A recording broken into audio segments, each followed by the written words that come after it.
think what we've got to is Shkia, which is sunset. Okay, so Shkia, sunset, that's the latest time for Mincha. That's really the end of what's considered to be the end of the day, right? So Mincha should really be finished before Shkia. If, for whatever the reason, you're running a little bit late and it spills over into past Shkia, that's okay. The first 13 minutes of Shkia. Shkia is this fascinating time, sunset and twilight, right? So that between Shkia and nightfall is a fascinating time which is not really defined. We don't know who it belongs to. Does it belong to the day? Does it belong to the next day? Does it belong to the previous day or the next day? So what we have is a little bit of this and a little bit of that. Shkia is really no man's land, right? Twilight zone, I guess that's where it comes from. But if a person needs to daven mincha, he can still daven mincha even after Shkia, so long as he finishes within the first 13 minutes of Shkia. Now over here in Israel, Shkia is normally 18 minutes long. So you can have... Right, and you'll see it's very easy to see which part of the Shkia is more connected to the daytime and which is more connected to the night, because the differences in the amount of daylight are really very enormous. Now, Jewish days, of course, begin at night. So this is all very significant because it means the day has come to an end. So, for example, when the fasting, Mitzvah Hashem, right? It's now Rosh Chodesh Kislev, but in Mitzvah Hashem, when we get to Teves, there's going to be a fast day. When does the fast end? Well, the fast is going to end once it gets dark. What is dark? It's a little bit of a flexible period, right? We don't have to wait too long. Some people are of the opinion that you should wait until 3 stars come out. Some people wait a little bit longer than that. But Lamaisa, once we've moved out of Shkia, so that's already, now we're into the next day. So tonight, right, as it gets dark, it will become the first day of Kislev. Right now we're in the last day of Cheshvan. In Mitzvah Hashem, tonight it will become the first day of Kislev, and today and tomorrow are considered to be Rosh Chodesh. Tzeit HaKochavim, right, 3 stars, 3 medium-sized stars. That's the first time that you're supposed to daven Ma'ariv. What if you can't see the... Again, it doesn't matter. We're going according to how we know what the time is supposed to be, right? So even if it's overcast outside, it's fine. It's not the end of the day. Fast days. So again, what do we do when the end of the fast? So many people are a little bit more lenient because obviously it's been difficult fasting, and it would be nice to be able to break the fast a little bit earlier. So some are of the opinion that you don't have to wait for 3 medium-sized stars to come out. You can have 3 bigger stars coming out, right? Bigger stars are easier to see than the smaller stars. And what you'll find normally is that people daven Ma'ariv on the end of a fast day, except for a fast day like Yom Kippur, right? For a regular fast day, they'll daven Ma'ariv a little bit earlier than they normally do, because what they're going to do is, instead of davening Ma'ariv with the 3 stars coming out, they're going to daven earlier. Instead of beginning Ma'ariv then, they're going to daven a little bit earlier in order that they'll begin the Amida when that happens. That way they'll be able to get home a little bit quicker and to be able to break their fast. Shabbat is different.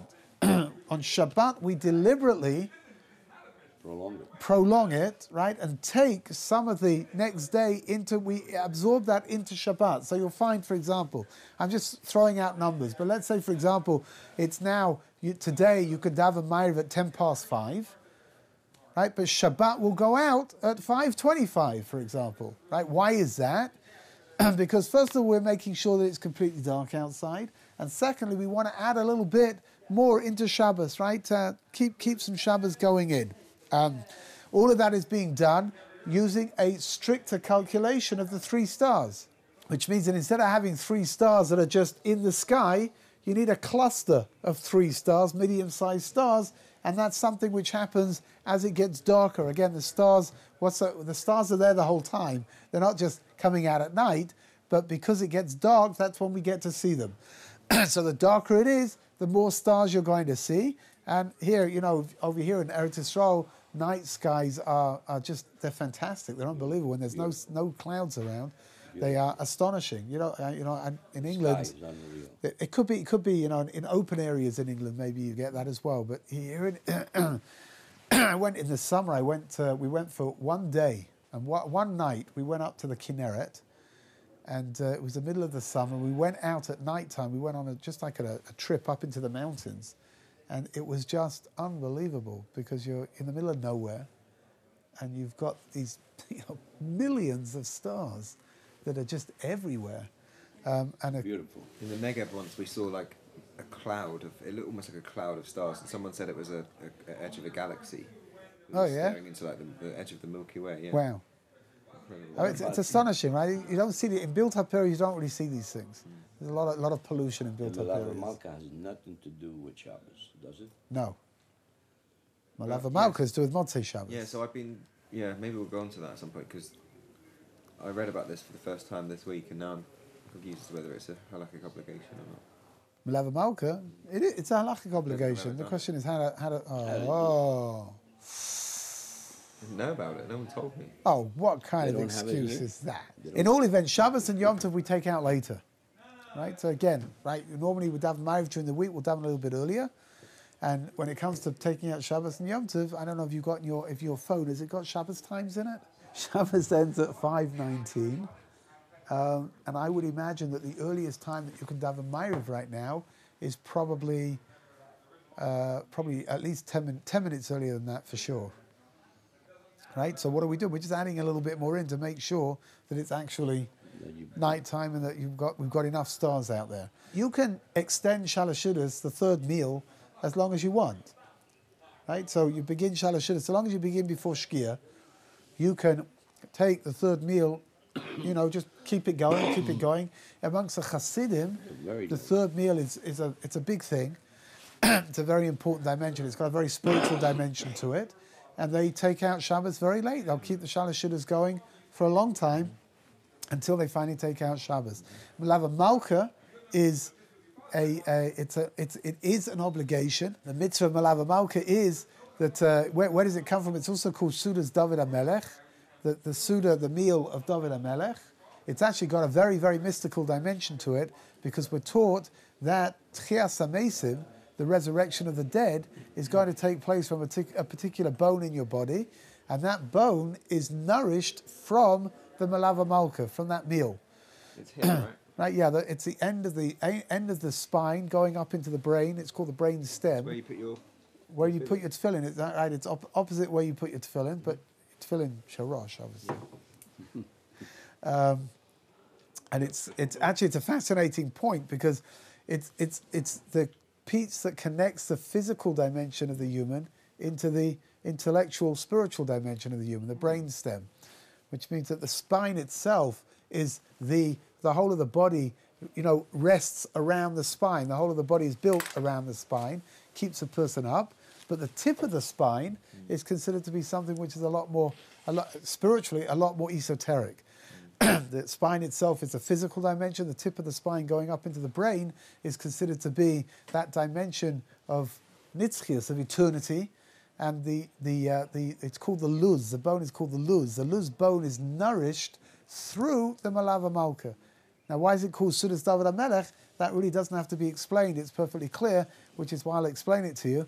That David HaMelech, of course, David HaMelech is a precursor of the Mashiach, which means that the whole idea of the Messianic era and the resurrection of the dead is something which is very, very closely related one to the other. And the idea of it being Sudas David HaMelech, that by eating this Suda, we're bringing David HaMelech's, descendant, which in Mitzvah Hashem is going to be very soon, will have the Mashiach here, and that's why it's called Sudas David HaMelech. That's why it's called the meal of David HaMelech. You can fulfill the obligation of Malava Malka in different ways. The optimal way of doing it is to wash your hands and to have some bread. But if that's too difficult, or if there's no bread available, it's possible to do it over mazonos, so over cake of some kind, or pretzels, or whatever it is, or over something meaty. Right, so you could take a leftover schnitzel from Shabbos, or leftover chopped liver. Yeah. You could take some leftover chopped liver from Hadar Geula, and you could. Don't know, never heard of the place. And you could make your Malava Malka on that instead.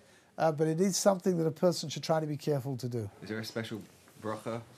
No, interestingly enough, there's no special bracha recited over the Melava Malka. There are special zmirot that are sung by some people at a Melava Malka. Again, amongst the Hasidim, it's a big thing.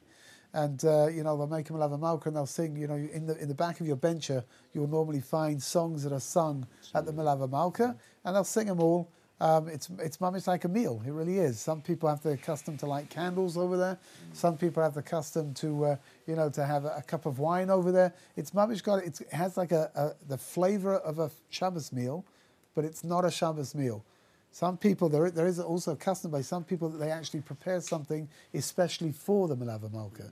So instead of having a little bit of leftovers, there'll be something that they've prepared specifically just for the Melava Malka in order to give it a certain kind of an importance. It's definitely a good idea. From when until when? From after Shabbos until Chatzot is Lechatchila. Right, we're familiar with Lechatchila, of course, yeah? That's doing it in the that's midnight. That's doing it in the optimal way, from immediately after Havdalah, right? So, and there is actually in the Lauffer it says that it's a good idea to eat the Melava Malka straight away after Havdalah. Sometimes that's not an easy thing to do, but at least until you should try to eat it before Chatzot. If for whatever the reason that wasn't possible, it is possible to eat the Melava Malka throughout the night until the dawn. But you need to know that once you've gone past Chatzot, then it's B'di Eved. Oh, well, if you miss Suda Shlishit, is it Melava Malka, or is that your Suda Shlishit? If it's after dark, it's Melava Malka. Well, once Shabbos has gone out, so even if you haven't eaten Suda Shlishit, there's not very much you can do about it. It's not something that you can make up for. So it should be a Melava Malka instead. I've probably done it inadvertently on Saturday evening. What about Rabbi Tam? Rabbeinu Tam is taking Shabbos out at a much later time, 72 minutes after sunset. Again, Rabbeinu Tam, if you look in the Gemara, you were learning the Gemara over here with Rabbi Olman, no? Have you reached Rabbeinu Tam yet? No. Rabbeinu Tam he's got a different opinion about sunset. Two different sunsets. There's a physical sunset, there's a spiritual sunset. It's much later, and the timing of Rabbeinu Tam is very different from all the other times. And that means that if a person wants to be absolutely sure that Shabbos has really gone out, so Rabbeinu Tam, 72 minutes after sunset is considered to be Rabbeinu Tam. If you really want to get confused, there are two different Rabbeinu Tams as well. One is 72 minutes, which is a standard time. The other one is a time which is really calculated, and it can be, in the summer, it can be very, very late. It could be like, 12 o'clock at night or something. So, most people just hold by the regular Rabbeinu Tam of 72 minutes. And that's why when you want to speak to your son on Motzei Shabbos, you got to wait a little bit until wait till he calls to make sure that it's gone out. Good. Okay, we're going to stop over here, Mitzvah Hashem.